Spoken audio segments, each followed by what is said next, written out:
Market में बहुत अच्छी फ्रेश स्ट्रॉबेरी आना शुरू हो गया है, तो मैंने सोचा आपके साथ मैं मेरी फेवरेट केक की रेसिपी शेयर करती हूँ, जो कि है whipped ganache and strawberry cake. और ये एगलेस केक है।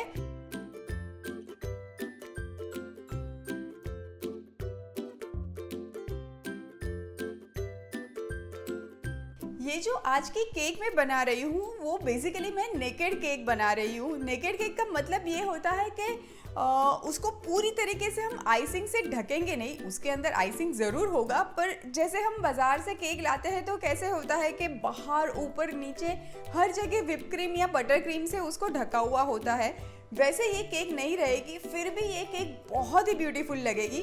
तो शुरू करते हैं बनाना। पर सबसे पहले ये जो स्पॉन्ज मैंने कैसे बनाया है वो मैं क्विकली आपको बता देती हूँ। ये एगलेस स्पॉन्ज है, बेसिक चॉकलेट स्पॉन्ज। वो जल्दी से आप देखिए मैंने कैसे बनाया है। बेसिक चॉकलेट स्पॉन्ज बनाने के लिए सबसे पहले मैंने यहाँ पे ये हाफ कप दूध लिया हुआ है नॉर्मल टेम्परेचर पे, और उसके अंदर मैं ऐड कर रही हूँ 1 टेबलस्पून नींबू का रस और मिक्स कर लेंगे। ये करने से दूध थोड़ा सा फट जाएगा, हमें बिल्कुल वही कंसिस्टेंसी चाहिए। अब मैं सारे वेट इंग्रेडिएंट्स पहले इकट्ठा करती हूँ। 1/4 कप ऑयल है ये, ओडरलेस ऑयल, कोई भी कुकिंग ऑयल चलेगा पर ओडरलेस लीजिएगा। Half teaspoon vanilla essence, 2 tablespoon दूध, ये भी रूम टेम्परेचर पे दूध है। ये सारी चीज़ों को एक बार अच्छे से मिक्स कर लेते हैं। ये पाउडर शुगर है, हाफ कप है, मैं ये भी ऐड कर देती हूँ।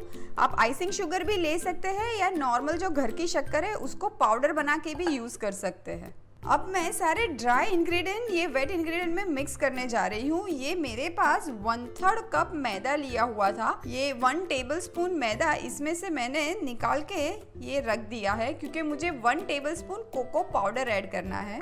ये पहले मैं मैदा ऐड कर देती हूँ। 1 टेबलस्पून कोको पाउडर है, अनस्वीटेंड कोको पाउडर है। 1/4 टीस्पून बेकिंग सोडा है और हाफ टीस्पून बेकिंग पाउडर है। अब चॉकलेट केक बना रहे हैं तो मैं उसमें half teaspoon coffee powder use कर रही हूँ। ये कॉफ़ी पाउडर यूज़ करने से बहुत अच्छी चॉकलेट की फ्लेवर एनहांस होगी। अब ये सारी चीज़ों को मैं छान लेती हूँ। और अब लास्ट में ये जो दूध और नींबू के रस वाला मिक्सचर बनाया था वो हम ऐड करेंगे। ये देखिए दूध पूरी तरह से फट चुका है, बस मुझे वैसा ही चाहिए। ये हम ऐड कर देंगे ये मिक्सचर में, और अब सारी चीज़ों को मैं मिला लेती हूँ। और लास्ट में ये 1 टेबलस्पून दूध जो रखा था वो भी हम ऐड कर देंगे बैटर में, और अब सारी चीज़ों को मिला लेंगे। बेसिकली ये स्पॉन्ज जो है वो हम एगलेस बना रहे हैं। अब ये एगलेस केक मिक्सचर तो रेडी है। यहाँ पे ये मेरे पास छोटा सा 4 इंच का केक टिन मैंने लिया है, जिसको नीचे पार्चमेंट पेपर से ग्रीस कर दिया है, और पूरे टिन को भी मैंने ऑयल से ग्रीस कर लिया है। अब ये बैटर मैं ये टिन में पोर करूँगी। अब मैं ये 4 इंच टिन में केक बना रही हूँ, इसीलिए ये मेजरमेंट लिया है। अगर आप 6 इंच या 8 इंच में बना रहे हैं तो ये मेजरमेंट सारे डबल कर देंगे आप। अब ये केक बेक होने के लिए बिल्कुल रेडी है। Pre heated oven 10 minutes pre heat किया है 180 पे, और 20 से 25 मिनट लगेंगे केक को बेक होने में। और यही केक आप गैस पे भी बेक कर सकते हो। वही बर्तन को आपको प्री हीट पहले करना है स्लो फ्लेम पे, और उसके बाद वो एक नमक का लेयर लगा के छन्नी रख के ये वाला टिन रख के आपको बेक करना है। ये देखिए, ये मैं आप चेक कर लेती हूँ, ये केक बिल्कुल ही बेक होके तैयार है। 25 मिनट से बेक हो रही थी। अब ये केक को मुझे छोड़ देना है टोटली ठंडा होने के लिए 1-2 घंटा। अब ये केक थोड़ा सा रूम टेम्परेचर पे आ गया है। एक बार इसकी मैं साइड्स रिलीज़ कर देती हूँ। एक प्लेट लेके से रख के मैं ये टिन हटा देती हूँ। ये पार्चमेंट पेपर रखा है ना, तो केक बिल्कुल भी चिपकी नहीं है, बहुत आसानी से निकल आई है। अब ये केक को मैं ऊपर से कट कर लेती हूँ।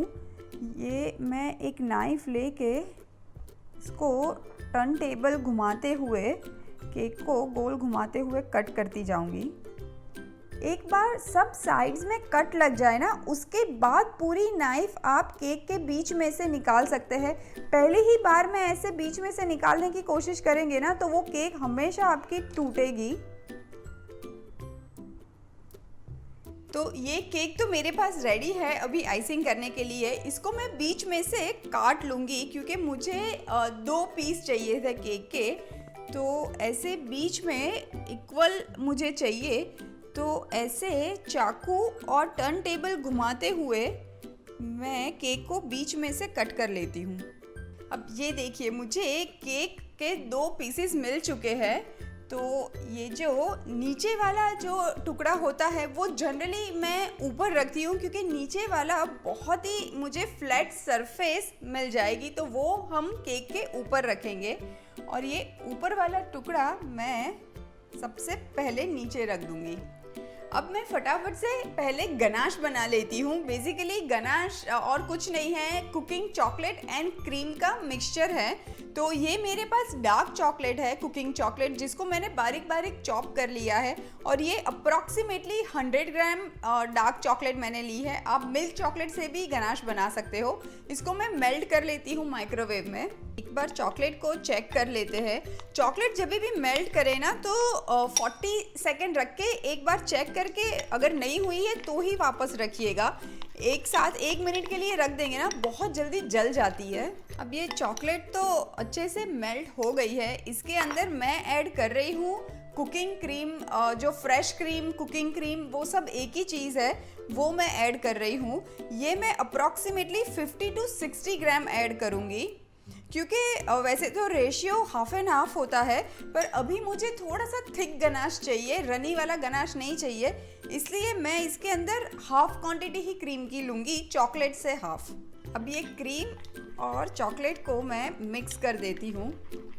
अब ये जो गनाश हमने बनाया है उसमें से मैं 1 चम्मच जितना गनाश मैं निकाल देती हूँ क्योंकि उसकी ज़रूरत मुझे लास्ट में पड़ने वाली है। और अब ये जो बाकी का गनाश है इसको मैं रख दूँगी बस 5 मिनट के लिए फ्रिज के अंदर, ताकि ये वापस से थोड़ा सा थिक हो जाए। अभी गनाश बनाने के लिए हमने इसके अंदर कुकिंग क्रीम ऐड किया है चॉकलेट के अंदर, तो वो वापस से चॉकलेट जितना कड़क नहीं होगा पर थोड़ा सा हार्ड हो जाएगा ताकि हम इसको विप कर पाए। और मुझे बहुत लोग पूछते हैं कि गनाश में क्या हम विप क्रीम ऐड कर सकते हैं क्या? गनाश बनाने के लिए आपको कुकिंग क्रीम ही ऐड करना होता है, पर विप क्रीम आप जब हम इसको विप करेंगे तब हम इसमें ऐड करेंगे। अब ये वाली केक को मैं पहले एक प्लेट में ले लेती हूँ ताकि स्टैंड गंदा ना हो। और अब ये सिंपल पानी है मेरे पास, मैं शुगर सिरप नहीं यूज़ कर रही हूँ। आप चाहो तो शुगर सिरप भी यूज़ कर सकते हो, पर शुगर सिरप से खामखा वो केक फिर और मीठी होती ही जाती है। गनाश भी मीठा, क्रीम भी मीठा, सब कुछ मीठा मीठा, फिर बहुत एक्सेसिव शुगर हो जाती है। तो अब मैं इसको थोड़ा सा सोक कर लेती हूँ। अब यहाँ पे ये मेरे पास विप क्रीम है। मैंने half a cup measuring cup से हाफ अ कप पिघला हुआ विप क्रीम निकाला था, जो विप करने के बाद 1 कप हो जाता है। बस मुझे उतना ही विप क्रीम चाहिए। और अब वो जो ठंडा करने के लिए रखा हुआ गनाश है उसको भी मुझे विप करना है। अब ये गनाश को मैंने शिफ्ट कर दिया है स्टील के बोल में ताकि हम अच्छे से विप कर पाए। अब ये देखिए ये गनाश काफ़ी लाइट एंड एरी बन गया है। जो ओरिजिनल गनाश होता है वो बहुत ही डार्क कलर का होता है, उसके कंपेयर में ये काफ़ी लाइट कलर का बन जाएगा। मैं इसमें से थोड़ा थोड़ा पोर्शन का विप क्रीम लेके गनाश में ऐड करती जाऊंगी। पहले थोड़ा ही विप क्रीम लेंगे, एक साथ हम विप क्रीम ऐड करेंगे ना तो जो एरेशन हमने विप क्रीम में किया हुआ है वो पूरा ही बैठ जाएगा। और हल्के हाथों से मैं मिक्स करूंगी। तो थोड़ा थोड़ा करके मैंने टोटल गनाश के अंदर 5 टेबलस्पून विप्ड किया हुआ क्रीम ऐड कर दिया है। अब ये जो विप किए हुआ गनाश वाला क्रीम बना है इसको मैं एक पाइपिंग बैग में ऐड कर रही हूँ। अभी मैं इसके अंदर ये ओपन स्टार नोजल ऐड कर रही हूँ। ये बिल्कुल ज़रूरी नहीं है, आप सिंपल पाइपिंग बैग से भी ये काम कर सकते हो। इससे लुक बहुत अच्छा आएगा, पर आप नॉर्मल भी इसको पाइप कर सकते हो। अब सिंस हम लोग नेकेड केक बना रहे हैं तो इसका लुक बहुत ही अच्छा और फिनिशिंग बहुत अच्छी होनी चाहिए, क्योंकि हमें उसको ऊपर से कवर नहीं करना है। तो मैं ऐसा एक ड्रॉप रख रही हूँ और अंदर की तरफ मैं उसको खींच रही हूँ।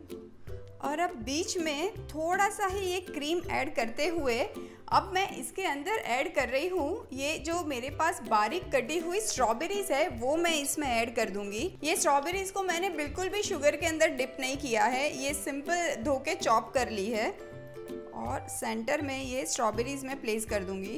एक्चुअली आपके पास स्ट्रॉबेरीज नहीं है, आपके घर में पसंद नहीं करते हैं तो आप बिना स्ट्रॉबेरीज के भी बना सकते हैं। स्ट्रॉबेरीज की जगह पे कोई और फ्रूट भी आप यूज़ कर सकते हैं, चेरी, ब्लूबेरी, कुछ भी आप इसमें यूज़ कर सकते हैं। और अब ये जो पार्ट हमने नीचे वाला रखा हुआ था वो मैं इसके ऊपर प्लेस कर देती हूँ। ये वाली केक ना वो उन लोगों के लिए परफेक्ट है जिसको बहुत ज़्यादा केक में क्रीम पसंद नहीं है, जो कि उनमें से मैं भी एक हूँ। मुझे स्पॉन्ज ज़्यादा और क्रीम थोड़ा कम पसंद है। अब मुझे ये जो गनाश हमने साइड में रखा था ये गनाश भी काफ़ी थिक हो गया है, इसको थोड़ा सा पतला करना है क्योंकि मुझे ये केक में गनाश की ड्रिपिंग करनी है। तो ये गनाश को मैं सिर्फ 20 सेकेंड माइक्रोवेव में मेल्ट कर देती हूँ। अब ये देखिए ये गनाश तो अच्छे से पतला भी हो चुका है, ये परफेक्ट है ड्रिपिंग करने के लिए। इसको मैं पाइपिंग बैग में भर लेती हूँ। सबसे पहले ये ऊपर का जो हमने स्पॉन्ज रखा है उस पर भी थोड़ा सा मैं पानी ऐड कर देती हूँ। और अब पाइपिंग बैग के नीचे मैंने कोई भी नोज़ल ऐड नहीं की है और एक छोटा सा ही मुझे छेद बनाना है। और अब मैं केक के ऊपर ये थोड़ा सा ड्रिजल कर देती हूँ, इसको आर्टिफिशियल ड्रिजल कहते हैं। अब ये केक को मैं थोड़ा सा हल्के से टैप कर लूँगी ताकि ये जो गनाश है वो थोड़ा सा नीचे आ जाए और ये जितना अनइवन रहेगा उतना ही ये सुंदर लगेगा। और ये जो बचा हुआ व्हिप क्रीम है अब मैं उसके ऊपर ऐड कर देती हूँ और ये जो बचा हुआ गनाश है वो मैं सेंटर में फिल कर लूँगी। ऊपर से मेरे पास ये छोटी छोटी स्ट्रॉबेरीज है वो भी मैं ऐड कर देती हूँ। और अब ये मेरे पास मिंट के पत्ते हैं, जो ऊपर का पार्ट होता है वो है, ये भी मैं बीच में ऐसे ही रख देती हूँ। ये जितना आप कलर्स ऐड करेंगे उतनी ये केक सुंदर लगेगी। ये केक तो मेरी बनके तैयार है, उसको मैं सर्विंग प्लेट पे ले लेती हूँ। तो लीजिए तैयार है eggless whip ganache and strawberry cake.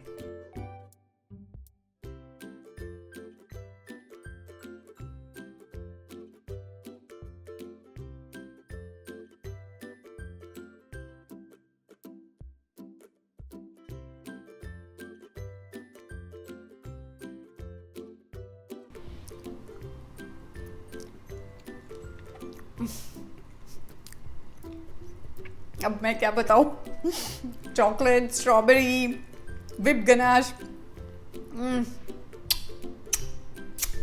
Haven.